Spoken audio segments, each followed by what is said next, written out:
Let me contagious with Bois. Don't expect anything less than the #1 rated Caribbean show. Caribbean vibration. Caribbean vibration. Caribbean vibration. Caribbean vibration. Hi guys and welcome to Caribbean Vibrations TV. We are here at the 8th Annual Caribbeantales Film Festival Gala. So stay tuned for some more scenes from tonight.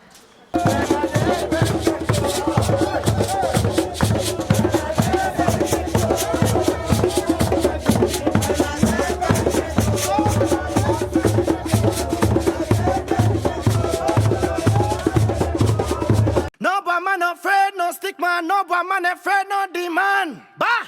Anansia, they're making a plan to kill you. They're making a plan to kill you. All them bombers want to stop you. When they see my blow, 40 miles below, we're going to Addis Ababa to get a loaded revolver. From the day hold me boy, me mama call me a murderer. Only day who want. If the sergeant tried to stop me, if the sergeant tried to stop me, the doctor go dress the body. If the sergeant tried to stop me. If the sergeant tried to stop me, the doctor go dress the body. If the sergeant tried to stop me. If the sergeant tried to stop me.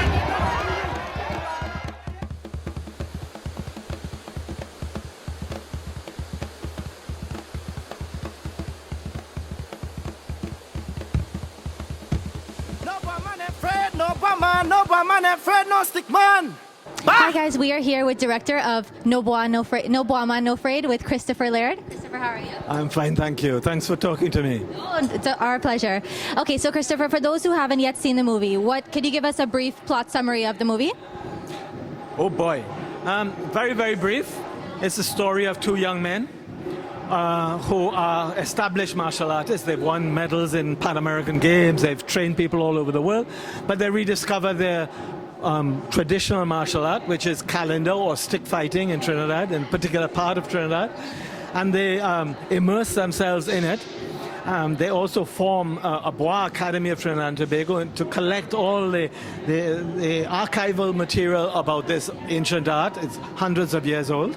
And they also managed to convince the masters and legends of the art to be their mentors and train them. So they immerse themselves into the art and they set up their own gaels and they immerse totally. So the story really follows them from their first fights to becoming, like second in the country in the national festival. But it's not just about moving from a novice to a success.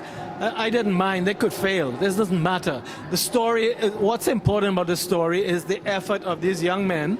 It's very unusual for young male Trinidadians or any young Trinidadian or Caribbean person these days to take such an interest in traditional arts from an archival point of view, and so far as to actually immerse yourself in a very dangerous art.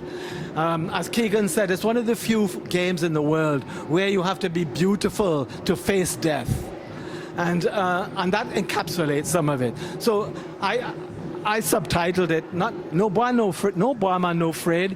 The two martial artists, Trinidadian martial artists, and encounter calendar, or how to be beautiful in the face of death.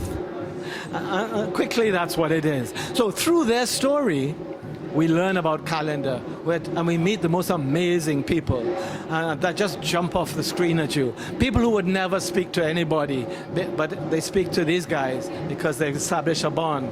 So it's a very closed society. And that it's a society that's despised by the sort of establishment. They look down on as a sort of underworld and old men hitting each other on the head with sticks and things like that. Whereas we're showing it as an established martial art with strategies and techniques and rules and way of behavior and the way in which you become a man and you learn to respect use of violence and how to use violence and to respect each other as human beings. All of that is in the film. Well, that's cool. My next question was going to be your inspiration and what message you're trying to convey to the public. Like, why this as opposed to any other type of film you could have done? To portray a message. I've been accused of that. I don't want people to treat it as a manifesto. It's a story.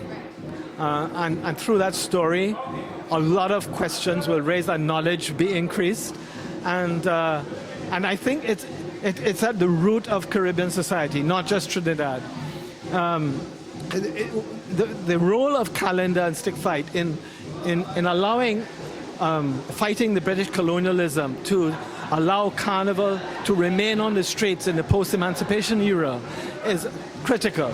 Without the stick fighter, the carnival would never have been allowed to stay on the streets.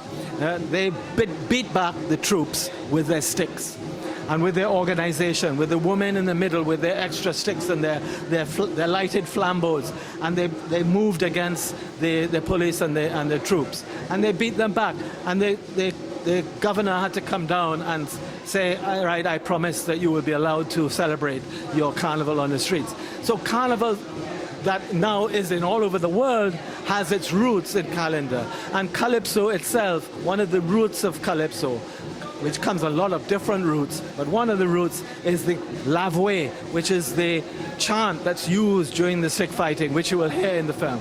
So there's no message so much as we must understand that a lot of our traditions and our strength as a culture comes from what we call the Jamet level of society. That is the level of society, the French word diamet, a sort of underworld of society, despised by the establishment. But they carried the African traditions, the Indian traditions, and they kept it going. So the steel band came out of that, carnival came out of that, and the Ramleelas and the Hosseis and all the other festivals we have came out of the Jamet tradition that stood up to fight for their existence and for a place in the world.